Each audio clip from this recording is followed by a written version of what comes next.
Hello, welcome back to another FPL video. I hope everyone is doing well. I've had some massive news tonight for FPL. The announcement that there will be a triple Game Week 35. Yes, Manchester United will be playing 3 times within the space of 6 days in Game Week 35. It is unprecedented, and Liverpool are also going to be getting a double game week as well. Today, we're going to be discussing how the team lines up, potential transfers to be made ahead of Game Week 35. I'm sure there are going to be plenty of minuses in store, and their potential captaincy choices as well. Plenty of options this week to captain as well. If you're new around here, don't forget to hit that subscribe button. I'm really pushing for that 1k mark, so if you don't mind helping me out, I really appreciate it. Hit the like button if you enjoy the video. Let's get straight on into this one.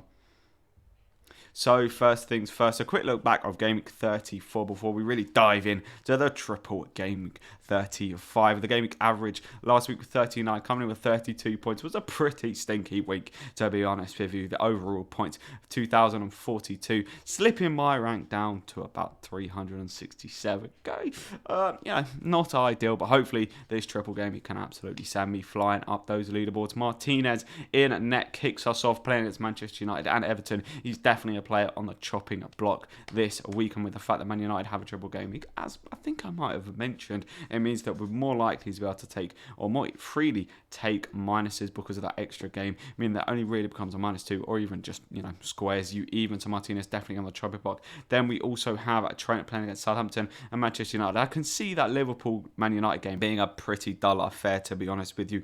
Manchester United playing on the Thursday, then the Sunday, then the Tuesday, then the Thursday, so they're going to be pretty knackered by the time it comes to this Liverpool game. So I think they're just going to be shutting up shop. But obviously, Liverpool probably the more likely to win in that game, and they're playing against Southampton as well. Having the two Liverpool boys there, absolutely bombing down the wing, Robertson and Trent. It's always good fun watching Liverpool, and hopefully they can pick up a clean sheet, as they both get on the bonus points when they get the clean sheets. So it is massive, or I could haul massively this week if they both keep clean sheets. We've got Azpilicueta there in the middle. I'm kind of debating whether to keep a hold of him or not. Chelsea do play tonight in the Champions League, so it'll be intriguing to see, firstly, if he starts in that game, but also how they do. And I do feel that Chelsea, given the fact that they are still pushing for those Champions League spots for the next season, will be playing Azpilicueta against Manchester City and against Arsenal, because he's probably one of their best defenders, and they're not really going to be dropping him in those kind of big games.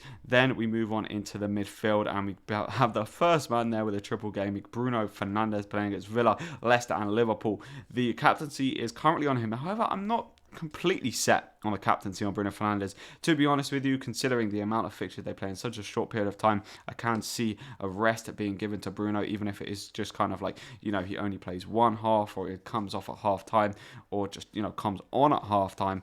I can see him getting rested, so I'm not 100% set on the captaincy. But to be fair, if he plays all 3 games, he only needs 1 return, just an assist, and he's got a double point haul, so it could be a pretty easy captaincy as well. We've got Jesse Lingard, obviously, with a single game week fixture against Everton, and he will probably be one of the only players featuring in my team that actually does have a single game week. Then we've got Smith Rowe as well, playing against West Brom and Chelsea. He probably won't actually end up playing for me this weekend. He's just kind of in there right now because he's got a double game week, you never know. And then we've got Sonny Boy as well on the end there, playing against Leeds. You never know, Spurs could do quite well against Leeds. Leeds, when they do concede a fair few goals, although to be fair to them, they have been defensively pretty sound recently, at least not kind of conceding the big scorelines like we did see them do earlier on in the season. Then moving on into the attack, we've got Ollie Watkins, Kane and Patrick Bamford. Ollie Watkins definitely going to be playing for me this week, along with Harry Kane playing against Leeds. As I just mentioned, hopefully him and Son could do some work. It was quite disappointing to see Kane,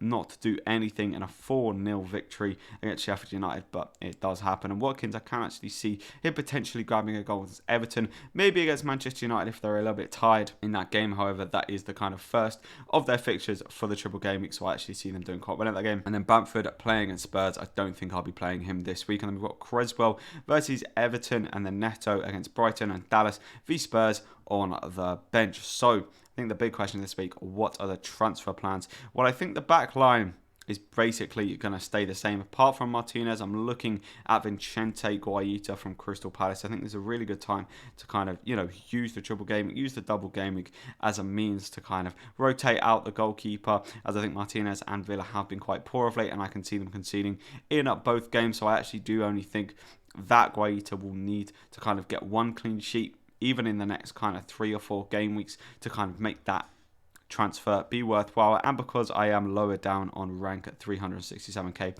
I'm willing at this stage of the season just to take a few punts to try and push myself back up the rankings. Now, in terms of the rest of the players, I am actually looking at taking out Son, maybe swapping him to a Greenwood. I think that could be a massive move. If Manchester United do not play Greenwood in the Europa League tomorrow, I think he's 100% a short in into my team. I think he looks like a great option. You know, Dan James may come into the team for a little bit. I think Rashford obviously will probably be playing all the games as well. You never know though.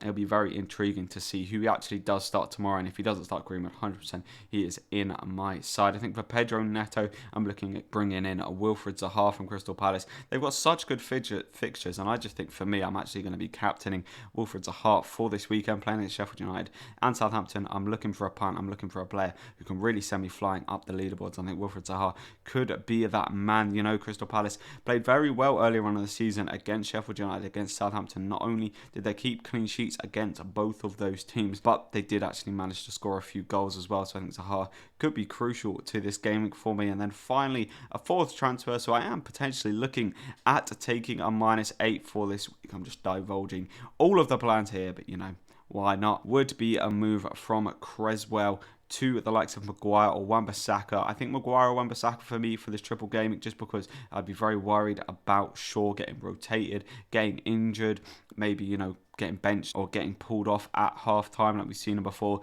because the games are coming thick and fast. I think Solskjaer's going to kind of want to protect Luke Shaw a little bit, so I can see Telles playing a couple of the games, whereas Wan-Bissaka and Maguire, just there's literally no replacements for them. You know, Wan-Bissaka on that right-hand side, they just don't have anyone else who they can replace him with, and Maguire will be playing week in, week out, day in, day out, basically. But yeah, those are the kind of transfer plans. At the minute, a -8, and a -8 I wouldn't normally go for, but because we've got a triple-double game week on our hands, I just think, you know what, why the hell not? It's the last stage of the season. Let's go for it. Let's punt. Let's be having ya. So I hope you have enjoyed this quick little look ahead to the triple game week 35. If you are new around here, don't forget to hit that subscribe button. As I mentioned earlier, really close to that 1k mark, so I really appreciate it. Let me know down in the comments below any transfers you're thinking of making for this week. I'm sure this kind of announcement would have thrown a spanner in the works to many people, but it's good fun. And yeah, don't forget to hit that like button if you have enjoyed the video, and I will catch you in the next one. See ya.